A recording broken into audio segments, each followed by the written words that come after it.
अस्सलामुअलैकुम नाजरीन, उम्मीद करती हूँ सब खैरियत से होंगे। इब्न बतूता का 75,000 मील का सफ़र। जब बात दुनिया में घूमने फिरने की हो तो मार्को पोलो भी 14वीं सदी के इस सियाहती सफ़र के लिए पीछे बैठ जाता है। सन 1349 में एक गुबार आलूद अरब गेवर सवार शुमाली अफ्रीका के साहिल पर तानगीर शहर की तरफ आहिस्ता आहिस्ता चल पड़ा। इब्न बतूता के लिए एक तवील सफ़र का इख्तिताम था। जब उसने 24 साल पहले तानगीर में अपना घर छोड़ा था तो इसने उन तमाम सालों के दौरान दूर दराज की सड़कों पर सफ़र करने का मंसूबा नहीं बनाया था जो इसे जवानी से उधेड़ उम्र तक ले गए। अपने पहाड़ से इब्न बतूता ने बहर ओकियानूस के साथ हिलाल में फैले हुए तानगीर के सफ़ेद सपारस और घरों का सर्वे किया। इसने याद करने की कोशिश की कि जब उसने तकरीबन 1/4 सदी कबल शहर को पीछे छोड़ दिया था तो वो कैसा लगता था। 1325 में इब्न बतूता 21 साल का नौजवान था। अपने वालिदैन को हिचकिचाते हुए अपना पहला हज ज़ियारत करने के लिए मक्का से तकरीबन 3000 मील मशरिक की तरफ रवाना हुआ। इसने इन 3000 मील का फासला तय किया था और फिर मज़ीद 72,000 मील का सफ़र तय किया था। बहुत से मुसलमानों ने मुक़द्दस शहर की ज़ियारत की लेकिन फिर घर वापस आ गए क्योंकि ये वो दूर नहीं था जब लोग तवील अरसे तक घरों से भटकने के आदी थे। जब इब्न बतूता ने अपने सफ़र का आगाज़ किया तो दरहकीकत ये कोलंबस, डी गामा और मिगेलन जैसे मशहूर सयाहों के सफ़र से 125 साल पहले की बात थी। इसके बाद ये कोई ताज्जुब की बात नहीं थी कि इब्न बतूता अपने आबाई शहर को वापस चला गया जहाँ उसके वालिदैन का इंतकाल हो गया था। गैर मौजूदगी अपने आप को एक मशहूर मुसाफिर तलाश करने के लिए एक हमअसर ने इसे एक उम्र का मुसाफिर करार दिया और कहा कि जो उसे पूरे इस्लाम का मुसाफिर कहेगा वो हक से तजावुज़ नहीं करेगा। इब्न बतूता वाकई अपने दौर का मुसाफिर था। इसकी आवारा गर्दी इसे स्पेन, रूस, तुर्की, फारिस, हिंदुस्तान, चीन और तमाम अरब सरजमीन तक ले गई। उनके मजहबी, सियासी और समाजी हालात के बारे में उनका बयान जो उसने दौरा किया था बाज़ सूरतों में यह वाहिद रिकॉर्ड है जो कुरून वस्ती की मशरक़ी तहज़ीब की बसीरत फराहम करता है। इब्न बतूता के सफ़र का तखमीना 75,000 मील से ज़्यादा बताने वाले हुक्काम का कहना है कि ये फ़ासला मार्को पोलो, मिगेलन कोलंबस समेत किसी ने बाप की उम्र तक तय नहीं किया। मुसाफिरों के पास बैरून मुल्क जाने की बहुत सी वजूहात होती हैं। मार्को पोलो एक ताजिर था और कोलंबस एक मुहिम जो था। ताहम इब्न बतूता एक आलमदीन, शायर और आलम इस दौर में इंसान दोस्त थे जब जिंदगी सस्ती थी। इसने अपने अक़ीदे के मुक़द्दस मकामात की ज़ियारत के लिए तानगीर छोड़ दिया और ख़ुद को वसी दुनिया के बारे में मुतजस्सिस और उसके बारे में मज़ीद जानने के लिए बेचैन पाया। 1304 में पैदा हुए अब्दुल्ला के बेटे, एक काजी मकामी जज, इब्न बतूता ने एक नौजवान के तौर पर मुस्तक़बिल के कादी की रिवायती तालीम हासिल की। बुनियादी तौर पर मजहबी अदब और शायरी का गहरा मुताला। दर हकीकत वो वाहिद अजीम मुसाफिर है जिसने बाज़ मकामात का तज़किरा नज़्म वाली आयत में किया है। इसके अंदाज़ बग़ैर शायरी के तर्जुमा शुदा का अंदाज़ा उनकी 1326 के काहिरा की तफसील से लगाया जा सकता है। मैं काहिरा में बहुत हद तक पहुँचा, शहरों की माँ और जालिम फ़िरौन की जगह, वसी ख़तों और फलदार ज़मीनों की मालिकन, इमारतों की कसरत से बेबहरा, खूबसूरती और शान व शौकत में बेमिसाल, आने वाले और जाने वाले की मुलाकात की जगह, कमज़ोरों और ताकतवरों का ठिकाना जिसका हुजूम समंदर की लहरों की तरह अलिफा चलता है और इसमें अपनी तमाम तर वसत और सलाहियत के लिए कलील है। नील पर हैरान मुसाफिर ने नोट किया, यहाँ 36,000 कश्तियाँ सुल्तान और उसकी रियाया की हैं। काहिरा से इब्न बतूता ने यरूशलेम, हलब और दमिश्क का दौरा किया जहाँ वो मक्का जाने वाले हाजियों के काफ़िले में शामिल हुए। ये काफ़िले इस्लाम में एक मानूस मंजर थे। वो मुसलमान, अमीर व गरीब, जाहिल और पढ़े लिखे, सिपाही, ताजिर और आलम पर मुश्तमिल थे जो हर मुसलमान का फ़र्ज़ अदा कर रहे थे कि अगर मुमकिन हो तो ज़िंदगी में कम अज़ कम एक बार मक्का ज़रूर जाएं।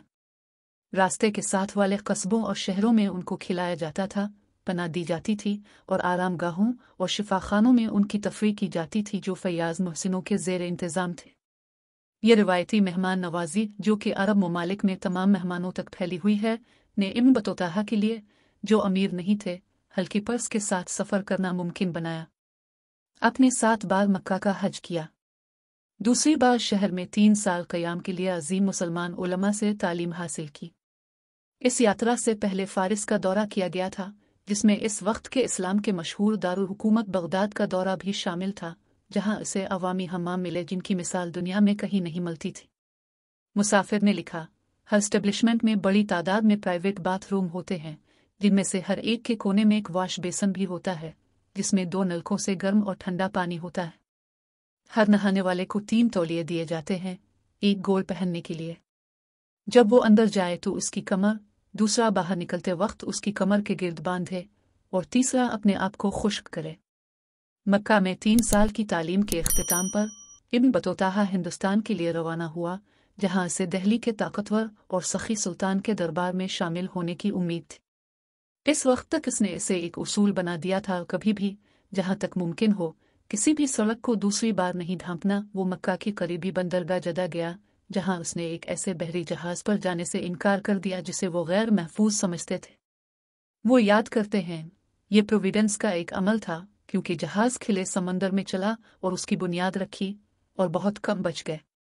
इब्न बतूता मिस्र, शाम, तुर्की और रूस की सियाहत के बाद बिलाखिर दिल्ली पहुंचा, जहां वो 8 साल तक काजी की हैसियत से सुल्तान की खिदमत में रहा।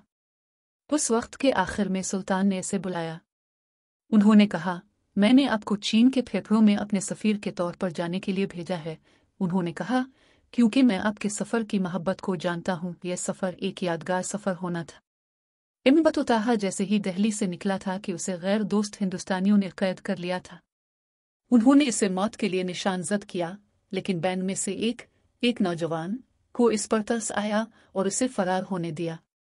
जोड़े और गिरीदार मेवे खाने और 8 दिन तक अजनबी देहात में छुपने के बाद इब्न बतूता आखिरकार अपने वफद में शामिल हुआ और कालीकट चला गया, जो हिंदुस्तान के सिरे के करीब एक तिजारती बंदरगाह है, जहां से इसने चीन जाने का मंसूबा बनाया। हम बड़ी शान और शौकत के साथ बंदरगाह में दाखिल हुए, जैसा कि मैंने उन सरजमीनों में कभी नहीं देखा, उन्होंने नोट किया, लेकिन परेशानी का सामना करना एक खुशी की बात थी। फिर वो इन अजीम चीनी कबाड़ियों को बयान करता है जिन्होंने चीन की ट्रैफिक पर इजारादारी कायम की। बड़े कबाड़ियों में 3 मिस्तौल और 12 बादबान होते थे, जो कभी नीचे नहीं होते थे, लेकिन हुआ के रुख के मुताबिक मुड़े थे। 3 छोटे जहाज आमतौर पर कबाड़ियों के साथ होते थे, अगर वो बेहोश हो जाएं तो उन्हें खींचने के लिए। रद्दी 14वीं सदी के जदीद समंदरी जहाज के बराबर था, यहाँ तक कि इसने अपना ताज़ा खाना भी उठाया। मल्ला इब्न बतूता नोट करते हैं, उनके बच्चे जहाज पर रहते हैं और वो लकड़ी के टैंकों में सब्ज चीज़ें, सब्जियां और अदरक काश्त करते हैं। कालीकट में इब्न बतूता ने अपनी पार्टी और चीनी शहंशाह के लिए तहाइफ को रद्दी में लाद दिया। इसका अपना सामान एक छोटे बर्तन में डाल दिया गया जिसे काकम कहा जाता था। कबाड़ जैसे ही इसने बंदरगाह से अपना रास्ता बनाया, अचानक तूफान की जद में आ गया, जिसने समंदर को लपेट में ले लिया और जहाज को जूतों पर टकरा दिया। सब खो गया था। इसके बाद छोटा काकम इब्न बतूता का सारा सामान लेकर चला गया। उसने दूर से काकम को छोटा होता हुआ देखा, जिसमें इसका नाम नहीं था सिवाय 10 दिनार और वो कालीन जिस पर वो सोया था। गैर मुल्की हुक्मरानों के साथ माजी के तजुर्बे से उसने दानिशमंदी से दिल्ली वापस न आने का फैसला किया, क्योंकि जबकि सुल्तान एक सखी आदमी था, इब्न बतूता ने इस्तेदलाल किया कि शायद वो समझ नहीं पाए कि तमाम खजानों और अलिफाचियों में से सिर्फ इब्न बतूता ही क्यों बरकरार रहा। चुनांचे फंसे हुए सफ़ीर ने एक तजर्बाकार मुसाफिर की मखसूस वसाइल के साथ अपने आप को एक मकामी मुस्लिम ताकतवर से जोड़ दिया, जिसने इसे करीबी जज़ायर मालदीव में काजी मुकर्रर किया। इब्न बतूता ने उन जज़ायर के रस्म व रिवाज की तफसील बैरूनी दुनिया तक सबसे पहले पहुंची। जब इब्न बतूता आखिरकार दोबारा चीन के लिए रवाना हुआ, तो वो जीटन पर उतरा, जो 13वीं और 14वीं सदी की मंजिला शिंघाई है, जो शायद फार्मोसा के बिलमुकाबिल अमोई का जजीरा था। उसने बतौर सफ़ीर चीन का सफ़र किया, हालांकि वो दर हकीकत किसी की नुमाइंदगी नहीं करता था और उसके पास असनाद नहीं थी। इस हकीकत के बावजूद कि मुस्लिम और चीनी सल्तनतें दोस्ताना शराइत पर नहीं थी, इब्न बतूता ने जीतन से हांगचौ और पेकिंग तक का सफ़र बगैर किसी मुश्किल के किया। इसके बरक्स इसे अक्सर जगहों पर नवाजा गया, जो उसकी दिलकशी और मकामी सफारतकारी का मुनबोलता सबूत है। इब्न बतूता ने कहा, दुनिया में कोई भी इंसान नहीं है चीनियों से ज्यादा दौलतमंद।